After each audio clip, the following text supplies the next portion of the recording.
अगर अगले 30 दिन के लिए इस रूटीन को फॉलो कर लिया ना तो तुम 99% लोगों से आगे निकल सकते हो। If you want to get ahead of 99% of people in the world, then you need to be willing to do something that 99% of people are not willing to do. ये वो सीक्रेट रूटीन है जो कि वैदिक time से चलता आ रहा है। इस रूटीन को पुराने जमाने के लोग फॉलो किया करते थे और शायद इसी रूटीन की वजह से जो पुराने जमाने के लोग होते थे ना, उनकी मेमोरी पावर, उनकी थिंकिंग पावर और उनकी ब्रेन पावर आज के कंपैरिजन में 5 से 10 गुना ज्यादा हुआ करती थी। और शायद इसी वजह से वो एक दिन के अंदर एक पूरी की पूरी किताब भी याद कर सकते थे। To improve your memory. This routine helps us to stay connected. तो हाय एवरीवन, मेरा नाम है प्रशांत। अगर आपको ये लग रहा है कि इस वीडियो के अंदर मैं आपको कोई टाइम टेबल देने वाला हूं तो आप एकदम गलत हो। क्या आपको ऐसा लग रहा है कि इस वीडियो के अंदर मैं आपको ये बोलूंगा कि सुबह 4 बजे उठो, सुबह 5 बजे उठो, रात को जल्दी सो?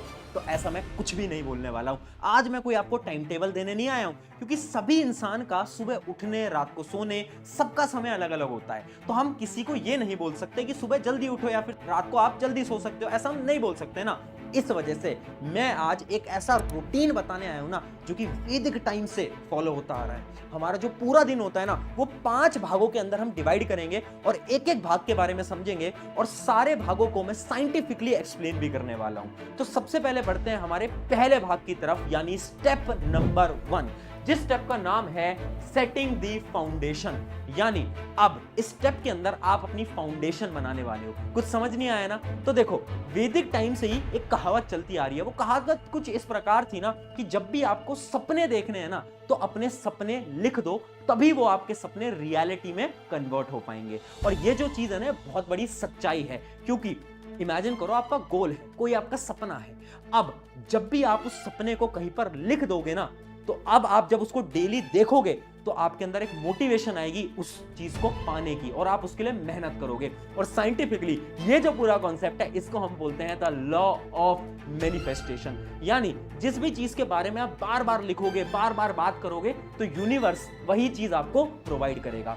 तो पहले भाग के अंदर, पहले स्टेप के अंदर आपको करना क्या है? कुछ नहीं करना, एक पेपर लेना है, उस पेपर के अंदर अपना गोल लिखना है। आपका सपना क्या है? अगले 30 दिन का सपना लिख सकते हो या फिर 1 साल का, 2 साल का, 10 साल का, जो भी आपका सपना है उस पेपर के अंदर लिखो और उस पेपर को अपनी स्टडी टेबल के सामने चिपका दो। उससे क्या होगा कि आपको हर रोज मोटिवेशन मिलेगी। जब भी आप उस पेपर को देखोगे, आपको पता होगा कि आपके गोल क्या हैं, आपके सपने क्या हैं, और उन सपने के लिए आप लगकर हर रोज काम करने वाले हो। तो सबसे पहला जो भाग है ना, वो आपको यह बताता है कि अपने सपने को रियलिटी में बनवाने के लिए सबसे पहले तो अपने सपने लिखो और आज से इस काम को करो। और आप इस काम को कैसे कर सकते हो, अभी आपको कमेंट सेक्शन खोलना है और कमेंट सेक्शन के अंदर जो भी तुम्हारे सपने हैं, ड्रीम है, एम है, फटाफट से जो आपका मेन एक ड्रीम है ना, जो आपका मेन एक एम है, वो अभी के अभी वीडियो पॉज करो और कमेंट के अंदर लिखो, ताकि आपको याद रहे कि हाँ, आपने इस वीडियो के अंदर कमेंट किया था। और जब आप इस ड्रीम को पूरा कर लो तो वापस से आना इस वीडियो के अंदर और उस कमेंट का रिप्लाई करना कि हाँ, तुमने अपने सपने को अचीव कर लिया है।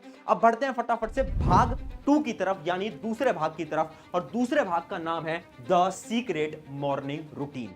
यानी अब जैसे ही हम सुबह उठेंगे, तो देखो, उठने का समय अलग अलग हो सकता है। कोई 4 बजे उठ रहा है, कोई 10 बजे उठ रहा है, उससे फर्क नहीं पड़ता। फर्क इस बात से पड़ता है कि आप सुबह उठते ही आखिर कर क्या रहे हो। तो बेसिकली हमें 3 स्टेप्स करने हैं जैसे ही हम सुबह उठते हैं। जैसे ही आप उठ रहे हो ना, तो सबसे पहले आपको जो करना है ना, वो ये स्टेप रहेगा कि अपनी हथेली को लेना है, या आप हथेली देख सकते हो, उनको ऐसे ही आपस में मसलना है और इनको अपनी आंखों के ऊपर इस प्रकार से लगाना है। शायद आपने अपने बड़े बुजुर्ग लोगों को भी ऐसा करते हुए जरूर देखा होगा। बट इसके पीछे का साइंटिफिक कॉन्सेप्ट क्या है? इसके पीछे का साइंटिफिक कॉन्सेप्ट ये है, जैसे ही हम उठेंगे, अपने हाथ को अपनी आंख पे टच करेंगे, तो हमारी आंख के कुछ एक्यूप्रेशर पॉइंट्स हिट कर जाते हैं और वो एक्यूप्रेशर पॉइंट सीधा लिंक होते हैं आपके दिमाग के साथ। यानी सुबह सुबह वो एक्यूप्रेशर पॉइंट एक्टिव हो जाते हैं और आपका जो ब्रेन है वो भी एक्टिव हो जाता है। यानी अगर आपको पूरे दिन काम करना है, उसके लिए जो आपको ऊर्जा चाहिए, जो एनर्जी चाहिए, वो एनर्जी आपको इस प्रकार से मिल सकती है। दूसरा काम जो आपको करना है सुबह उठते से ही, वो ये है, एक पेपर लेना है और आपको ये लिखना है कि आप उस पूरे दिन के अंदर आखिर क्या क्या करने वाले हो। मैं आपको ये बोल रहा हूं कि आप ये लिखो कि आपको डेली करना क्या है। सुबह उठते ही आपको पता चल गया कि आज मुझे ये पढ़ना है, ये काम करना है, यहां जाना है, सब कुछ एकदम आप लिख दो एक पेपर के ऊपर। मात्र 10 मिनट लगेंगे, बट ये जो 10 मिनट है, ये आपके लिए बहुत ज्यादा जरूरी होने वाले हैं। और तीसरी और सबसे इंपॉर्टेंट बात जो आपको करनी है सुबह उठते से ही, वो ये है ना कि जैसे ही आप अपने बेड से उठ रहे हो ना, तो खुद से कुछ पॉजिटिव थॉट्स बोलो, यानी आपको कुछ खुद से पॉजिटिव बोलना है, यानी कुछ अच्छा बोलना है। आपको ये बोलना है जैसे कि मेरा जो आज का दिन है ना वो सबसे बेहतरीन जाने वाला है। आज के दिन में आप अपने सारे गोल्स को अचीव करने वाले हो, आपको खुद से बोलना है। अब आपके मन में सवाल उठ रहा होगा, आखिर ऐसे बोलने से होगा क्या? दिन तो जैसा जाना होगा वैसा ही जाएगा। बट यहां पर आप एकदम गलत हो, क्योंकि साइंस का ही एक लॉ होता है जिस लॉ को हम बोलते हैं द लॉ ऑफ अट्रैक्शन। यानी जिस भी चीज के बारे में आप बोलोगे, बात करोगे, वो चीज आपकी तरफ अट्रैक्ट होगी, और ये भी साइंटिफिकली प्रूवन है। अब हम जब जैसे ही सुबह उठ रहे हैं तो हम क्या बोल रहे हैं कि हमारा दिन बहुत अच्छा जाएगा, हमें सारी खुशियां मिलेंगी, सब कुछ अच्छा होगा, पढ़ाई अच्छे से होगी। तो ऑटोमेटिकली जब ये सारी चीजें हम सुबह उठ के खुद से बोल रहे हैं तो सारी चीजें आपको मिलने वाली हैं। एक बार ट्राई करके देखना, अगले 30 दिन तक ये मॉर्निंग रूटीन आपको फॉलो करना है। सिर्फ 3 चीजें हैं, किस समय पे उठ रहे हो फर्क नहीं पड़ता, बट ये 3 चीजें आपको फॉलो करनी पड़ेंगी। अब हम बढ़ते हैं तीसरे भाग की तरफ, जिस भाग का आपका नाम होता है द कर्म योगा। यानी ये वो टाइम होता है सुबह उठने के बाद शाम तक के जो बीच का समय होता है ना, जिस समय पर आप कुछ ना कुछ काम कर रहे होते हो। काम यानी आप चाहे स्टूडेंट होगे तो आप पढ़ाई कर रहे होगे, अगर आप कोई वर्किंग प्रोफेशनल हो तो आप कोई और काम कर रहे होगे। अब इस पूरे टाइम को हम बोलते हैं आपके कर्म का टाइम, जब आपको काम करना है। अब इस समय पर भी आपको कुछ चीजों का एकदम ध्यान रखना है। बेसिकली 2 ही चीजें होती हैं जिनका आपको ध्यान रखना होता है। पहला जो चीज है जिसका आपको फोकस रहना है वो है द फोकसिंग आवर्स। अब इस कॉन्सेप्ट को समझाने के लिए एक सिंपल सी आपको कहानी समझाता हूं। ये कहानी है एक गुरु की और 2 शिष्यों की। एक गुरु था, उसने 2 शिष्य को क्या बोला कि तुम दोनों अपने हाथ के ऊपर एक दिया रखो। एक जलते हुए दिए को उन दोनों के हाथ पे रखा और ये बोला कि अब तुम्हें 1 किलोमीटर आगे जाना है इस दिए को हाथ में लेकर, और शर्त ये है कि ये दिया जो है ना ये बुझना नहीं चाहिए।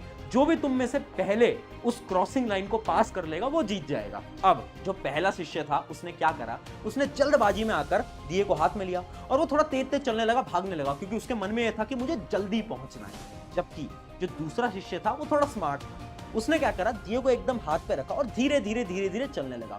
अब हुआ क्या कि जो पहला वाला स्टूडेंट था ना, लाइन के पास आते ही उसका दिया बुझ गया, जबकि जो दूसरा स्टूडेंट था जो कि एकदम धीरे धीरे धीरे चल रहा था वो बहुत टाइम बाद पहुंचा, बट उसका दिया जलता हुआ पहुंचा, जिसकी वजह से वो ये जो कंपटीशन था ना वो जीत गया। ये कहानी मैंने आपको क्यों सुनाई, क्योंकि जब भी हम काम कर रहे होते हैं ना तो हम ये सोचते हैं कि जल्दी हो जाए, है ना, कि सिलेबस जल्दी कंप्लीट हो जाए, पढ़ाई जल्दी हो जाए। बट यहीं पर ही आपको एक चीज ध्यान में रखनी है जो कि है फोकस्ड वर्क। कितना पढ़ते हो फर्क नहीं पड़ता, कैसा पढ़ते हो उससे फर्क पड़ता है। बार बार बोल रहा हूं, अगर तुम एक स्टूडेंट हो ना तो इस चीज पे फोकस करो कि तुम कम पढ़ रहे हो बट ऐसा पढ़ रहे हो जो कि आपकी मेमोरी के अंदर स्टोर होता जा रहा है, ताकि जब तुम एग्जाम में जाओ तो तुम किसी भी चीज को भूलो ना। और यही होता है हमारा कर्म योगा का पहला पार्ट जो कि है फोकस्ड वर्क। हमेशा जो भी आपको काम करना है वो एकदम आपको फोकस के साथ करना होगा। तो ये हो जाता है आपका पहला पार्ट। और दूसरा जो आपका पार्ट है उसका नाम है द एनर्जी करेंसी। यानी देखो, जब भी हम पूरे दिन भर काम कर रहे होते हैं ना तो हम ना बहुत सारी एनर्जी को लगा देते हैं। अब आपको ना एक एग्जांपल से समझना पड़ेगा। एनर्जी भी ना पैसों के समान है। एनर्जी भी आपकी बॉडी में लिमिटेड है, पैसा भी आपके पास लिमिटेड है। अब जितना पैसा है उतना ही तो खर्च करोगे, वैसे ही जितनी एनर्जी है उतनी ही एनर्जी आपको खर्च करनी पड़ेगी। बट गलती हम क्या करते हैं ना कि हम अपनी एनर्जी को बहुत गलत गलत जगहों पर इस्तेमाल करते हैं जहां पर जरूरत नहीं है। जैसे कि पढ़ाई कर रहे थे, मोबाइल फोन चलाने लग गए। अब वहां पर एनर्जी यूज करने का कोई आपका पॉइंट नहीं बनता था, बट आपने अपनी एनर्जी को यूज करा, जिसकी वजह से आपने देखा है ना दोपहर के टाइम पे थकान हो जाती है, नींद आने लगती है। क्यों? क्योंकि आपने एनर्जी को गलत डायरेक्शन में यूज करा। अगर आप एनर्जी को बचा बचा के यूज करोगे ना, लोगों से कम बात करोगे, अपने काम से काम रखोगे, ऑटोमेटिकली आप देखने लगोगे कि आपकी जो एनर्जी है ना वो बचने लगेगी और आपको दोपहर में नींद भी नहीं आएगी। ये था हमारा तीसरा भाग। अब बढ़ते हैं हमारे चौथे भाग की तरफ, और उस भाग का नाम है द इवनिंग रूटीन। यानी सुबह से लेकर अब आपकी शाम हो चुकी है और अब आ चुका है शाम का समय। अब शाम में आखिर क्या करना है? अब आपको बड़े फोकस होकर एक बात समझनी पड़ेगी। जैसा कि आपके पेरेंट्स भी आपसे बोलते होंगे कि शाम को पढ़ाई मत किया करो, बोलते हैं ना, वो ऐसा क्यों बोलते हैं? क्योंकि वैदिक टाइम से ना एक बात चली आ रही है। वो बात ये है ना कि आपका जो दिमाग होता है ना, शाम होते होते वो थक जाता है। अब शाम के समय पर अगर आपने अपने दिमाग को पढ़ाई करवाई या फिर कुछ काम कराया तो वो जो दिमाग है ना वो बहुत ज्यादा एग्जॉस्ट हो जाएगा।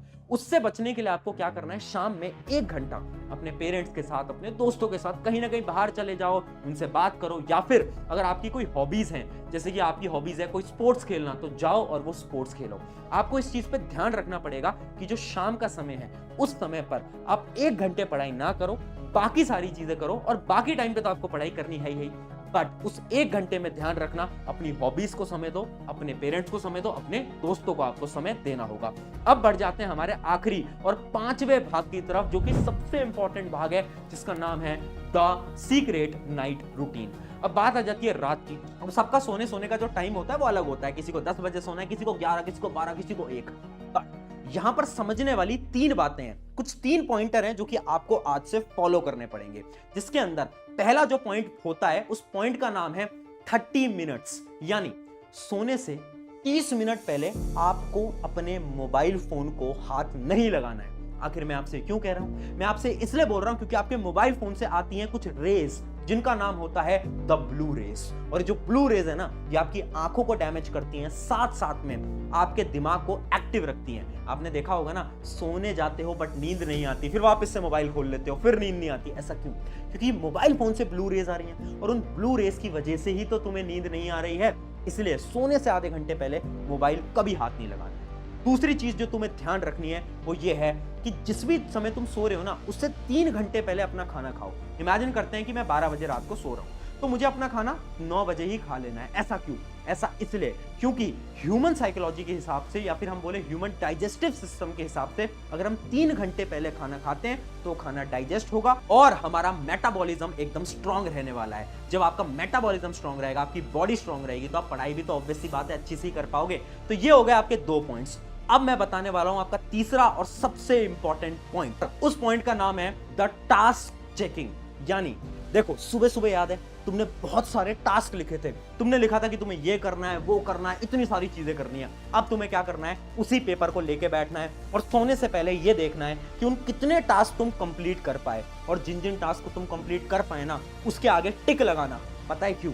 जब तुम टिक लगाओगे ना तो इतना अच्छा फील होगा, इतनी अच्छी मोटिवेशन आएगी ना कि तुम अगले दिन खुद ब खुद टास्क बनाओगे और फिर उन्हें कंप्लीट करोगे। एक बार करके देखना। वो जो तुम ढूंढते हो ना कि मोटिवेशन कहां से आएगी, काम करने का मन नहीं करता, जब तुम डेली काम लिखोगे और रात को जब तुम देखोगे ना कि हाँ ये भी कर लिया, ये भी कर लिया, ये भी कर लिया, तो वो जो अंदर से मोटिवेशन आएगी ना, उस मोटिवेशन को कोई मैच नहीं कर सकता। एक बार ये ट्राई करना। तो ये जो 5 भाग है ना, बस इन 5 भाग को फॉलो कर लो। मैं सच बता रहा हूं, तुम अपने जीवन को बदलोगे, 99% लोगों से आगे निकल जाओगे। जाओ और अपने दोस्त को ये वीडियो शेयर कर दो ताकि उसकी भी मदद हो जाए और वो भी आपके साथ इन 5 भाग को फॉलो कर पाए। शुक्रिया एवरीवन, मेरा नाम है प्रशांत। मिलते हैं किसी नेक्स्ट वीडियो के अंदर।